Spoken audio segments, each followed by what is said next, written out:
یہ راہ ہدایت بیان ہے، یہ راہ ہدایت بیان ہے۔ مزید نئے بیانات سننے کے لیے چینل راہ ہدایت بیان کو ضرور سبسکرائب کریں۔ جوع سعد بن ابي وقاص رضي الله تعالى عنه، واخرج ابو نعيم في الحلية عن سعد رضي الله تعالى عنه قال: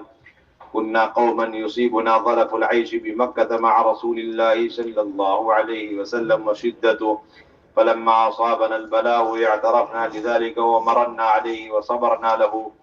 ولقد رأيتني مع رسول الله صلى الله عليه وسلم بمكة، خرجت من الليل أبول، وإذا أنا أسمع بقعقعة شيء تحت بولي، فإذا قطعة جلد بعير، فأخذتها فغسلتها ثم أحرقتها فوضعتها بين حجرين ثم أستقتها وشربت عليها من الماء فوقبيت عليها ثلاثا. وأخرج الشيخان عن سعد بن أبي وقاص رضي الله تعالى عنه قال: إني لأول العرب رمى بسهم في سبيل الله، ولقد كنا نغزو مع رسول الله صلى الله عليه وسلم ما لنا طعام إلا ورق الحبلى وهذا سمر، حتى إن كان أحدنا لا يضع كما تضع شاة ما له خلط كذا في الترغيب. وأخرج أبو نعيم في الحلية وابن سعد بنحوه. أخرج أبو نعيم في الحلية عن المقداد بن الأسود رضي الله تعالى عنه قال: جئت أنا وصاحبان لي قد كادت تذهب أسماعنا وأبصارنا من الجهد، فجعلنا نعرض أنفسنا على أصحاب رسول الله صلى الله عليه وسلم، فما يقبلنا أحد حتى انطلق بنا رسول الله صلى الله عليه وسلم إلى رحله، ولآل محمد صلى الله عليه وسلم 3 أعنز يحتلبونها، فكان النبي صلى الله عليه وسلم يوزع اللبن بيننا، وكنا نرفع لرسول الله صلى الله عليه وسلم نصيبه، فيجيء فيسلم تسليما يسمع اليقظان ولا يوقظ النائم، فقال للشيطان: لو شربت هذه الجرعة فإن النبي صلى الله عليه وسلم يأتي الأنصار فيتحفونه، فما زال بي حتى شربتها، فلما شربتها ندمني فقال: ما صنعت؟ يجيء محمد صلى الله عليه وسلم فلا يجد شرابه فيدعو عليك فتهلك، وأما صاحباي فشرب وشرابهما وناما، وأما أنا فلم يأخذني النوم،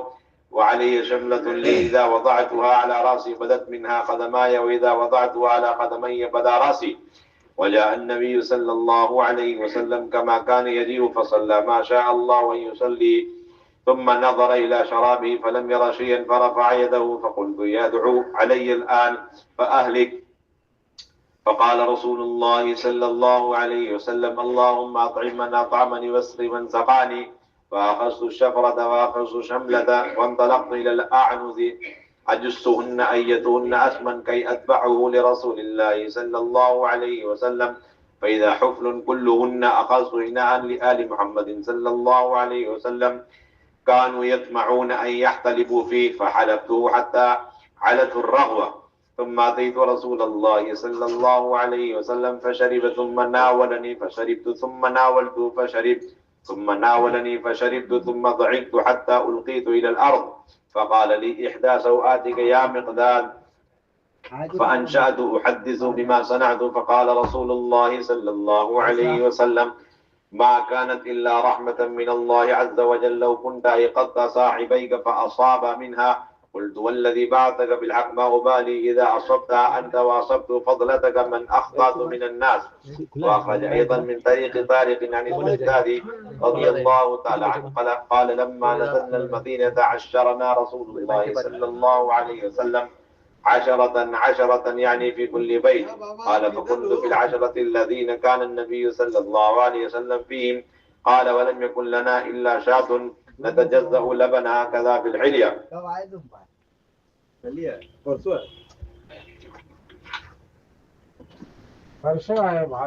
میرے محترم دوستوں، بزرگوں، عزیز ساتھیوں،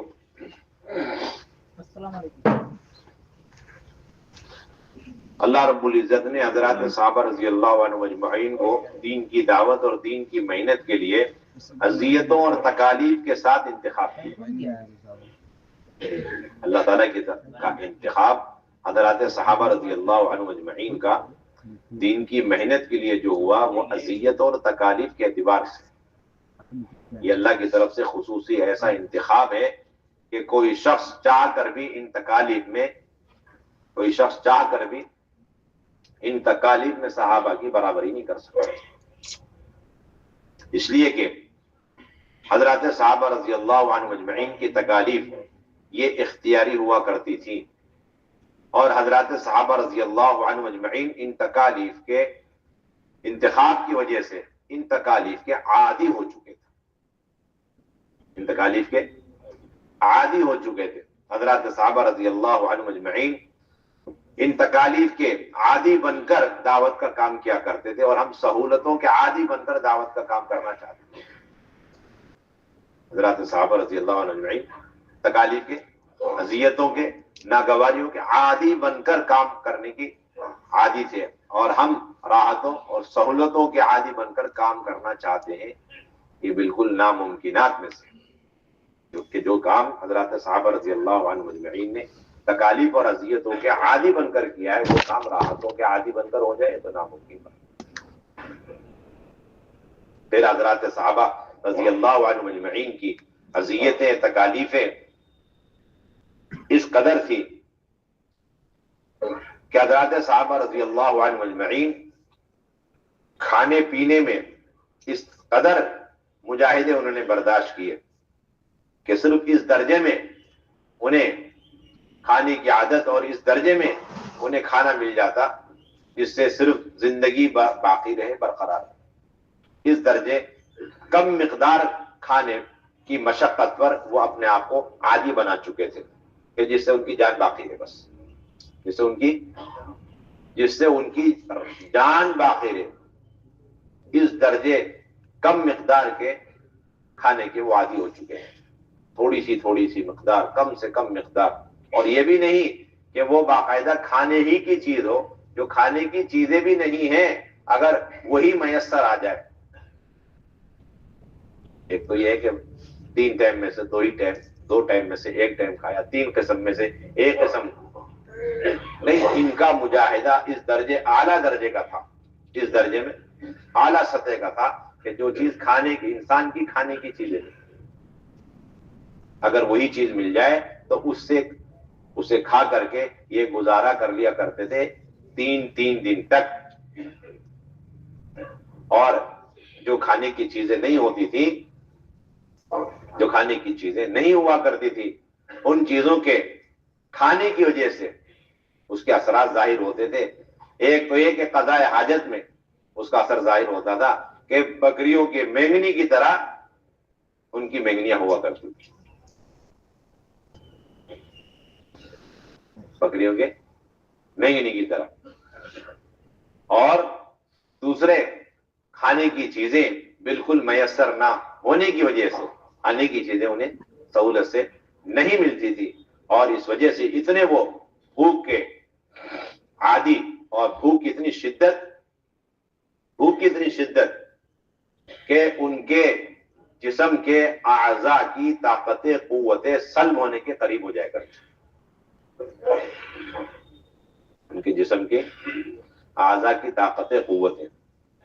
بعض صحابہ کا حال یہ تھا کہ اتنے لمبے مدت اور دنوں تک کھانا نہیں ملتا تھا، وہ کہتے ہیں کہ قریب تھا کہ ہماری سننے کی طاقت ہی ختم ہو جائے، کان پر اتنا اثر، اور اتنی لمبی مدت تک کھانا نہیں ملتا تھا کہ ہماری دیکھنے کی طاقتیں، قوتیں ختم ہونے کے قریب ہو جائے گا۔ یہ اصل بنیادی چیز، کان کی سننے کی طاقتیں ختم ہونے لگی اور دیکھنے کی طاقتیں وہ بھی ختم ہونے لگی۔ اس درجے کا مجاہدہ، یہ تو ظاہری ضعف ہے، لیکن اس کے نتیجے میں اللہ رب العزت نے ان کے لیے نظام کائنات کو اس طرح تابع کیا، مسخر کیا۔ اس لیے مولانا یوسف صاحب رحمۃ اللہ علیہ فرمایا کرتے تھے کہ تم جتنی دین کو اور دین کی محنت کو اپنے اعضاء و جوارح پر لوگے اور اس کے لیے اپنے اعضاء و جوارح کی طاقتوں کو، قوتوں کو لگاؤ گے، اتنا اللہ رب العزت آسمان زمین اور اس کے درمیان کی ساری طاقتوں، قوتوں کو ختم کرتے چلے جائے گے، وہ مطمئن ہوتی چلی جائے گی۔ اور جتنا تم اپنے دین کے لیے یا دین کی محنت کے لیے ان ظاہری اسباب کو اور ظاہری طاقتوں کو اور شکلوں کو اختیار کرو گے اتنا تمہارے اندر کی اپنی جو طاقتیں ہیں وہ ختم ہوتی چلی جائیں گی. یہ سب سے بنیادی چیز. تو حضرات صحابہ رضی اللہ عنہ مجمعین کی دین کی دعوت کے لیے اور اعلاء کلمت اللہ کے لیے اس قدر بھوک کی شدت کو برداشت کرنا کہ اس کا اثر ان کے جسم پر ظاہر تھا. آدمی دبلا ہو گیا، پتلا ہو گیا، کہ نہیں، سننے کی طاقت ختم ہونے لگی اور دیکھنے کی طاقتیں بھی ختم ہو گئی.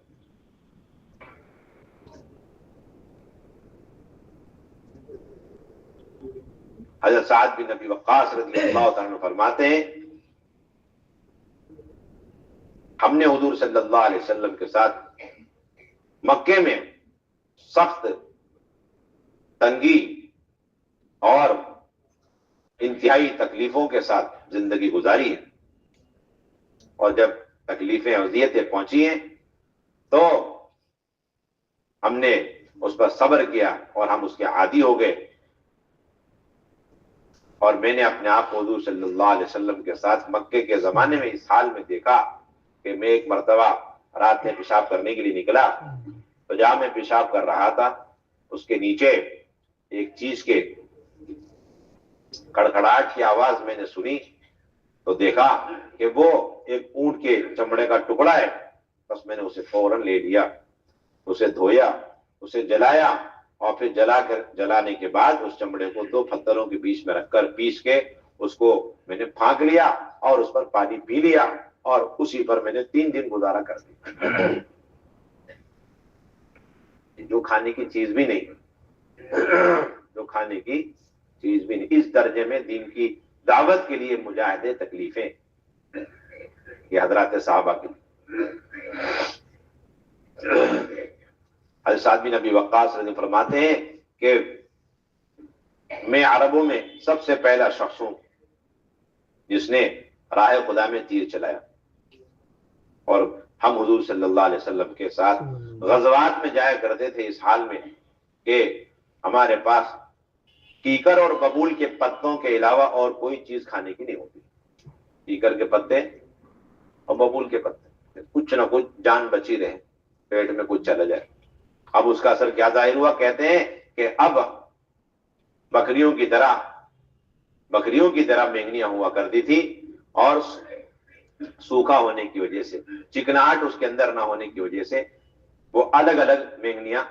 مہنگنیوں کی شکل میں رہتی تھی، چکناہٹ اس کے اندر نہیں ہوتی.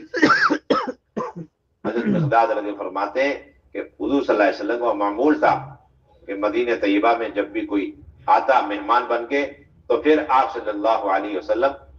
10 مہمان کو ایک گھر والوں کے حوالے کر دیتے. ایک انصاری کے حوالے 10 مہمان، ایک انصاری کے حوالے 10 مہمان،